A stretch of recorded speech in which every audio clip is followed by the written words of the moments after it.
আসসালামু আলাইকুম বন্ধুরা। দেখো আজকে আমি পাঙাশ মাছের ভুনার রেসিপি নিয়ে হাজির হয়েছি।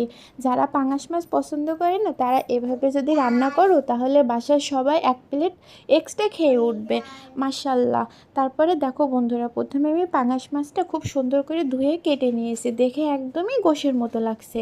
আর উপরের সিলকাটা আমি ফেলে দিয়েছি, কারণ ওই রান্নার পরে সিলকাটা অনেক পুরু হয়ে যায়, এই কারণে আমি সিলকাটা ফেলে নিয়েছি।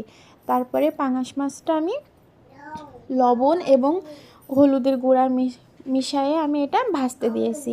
এক পাশে ভাজছি আর এক পাশে পাঙাশ মাছের মশলাটা আমি তৈরি করে নিচ্ছি। তারপরে দেখো বন্ধুরা, কড়াইয়ে তেল গরম হলে আমি একটু জিরা দিয়ে নিলাম, তারপরে এবং পেঁয়াজ কুচি দিয়ে নিলাম।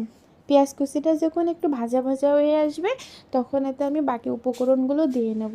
আর তার পাশেই কিন্তু আমার মাছ ভাজিটা হয়ে আসছে। আমি মাছটা ভেজে নিচ্ছি কারণ এটা ফ্রিজে ছিল। পাঙাশ মাছ কিন্তু হাতে মাখায় রান্না করলে আমার কাছে বেশি মজা লাগে, কিন্তু আজকে আমি একটু ভেজেই রান্না করছি, কারণ ফ্রিজে থাকার কারণে হাতে মাখায় রান্না করলে আমার কাছে মজা লাগে না। তারপরে দেখো বন্ধুরা, আমি পেঁয়াজটা একটু হওয়ার পরে আদা রসুন দিয়ে নাড়াচাড়া করার পরে এখানে আমি হলুদ, মরিচ, জিরা গুঁড়া, ধনিয়া গুঁড়া, স্বাদ মতো লবণ অ্যাড করে নিলাম।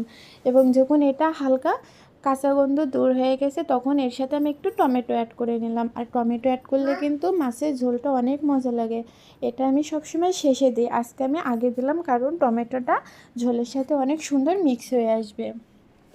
তারপর বন্ধুরা, যখন মশলাটা কষাচ্ছি তখন একটু হালকা হালকা নিচে লেগে যাচ্ছে, এই কারণে আমি এতে একটু পানি দিয়ে নিলাম।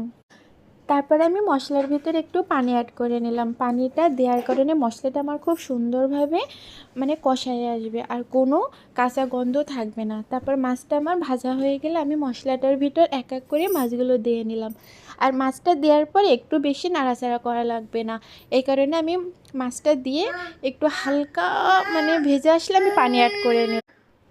তারপর দেখো বন্ধুরা, এই যে আমার আর পাঙাশ মাছ থেকে কিন্তু অলরেডি তেল বের হয়, এই কারণে পাঙাশ মাছ রান্নার সময় একটু তেল পরিমাণ কম দিলেও সমস্যা হয় না। তারপর দেখো বন্ধুরা, আমি পানি অ্যাড করার পর একটু হওয়ার পরে আমি এখানে 4টে কাঁচামরিচ এবং রসুনের কোয়া অ্যাড করে নিলাম। আর পাঙাশ মাছ হওয়ার আগ মুহূর্তে তারপর দেখো বন্ধুরা, আমার পাঙাশ মাছের কালারটা মাশাআল্লাহ। এভাবে যদি রান্না করা হয় তাহলে একদমই বাসার মানুষ অন্য তরকারি থুয়ে পাঙাশ মাছ দিয়েই ভাত খাবে। দেখছো বন্ধুরা কালারটা মাশাআল্লাহ মাশাআল্লাহ। আজকেই এই পর্যন্ত ছিল ভিডিওটা। আল্লাহ হাফেজ।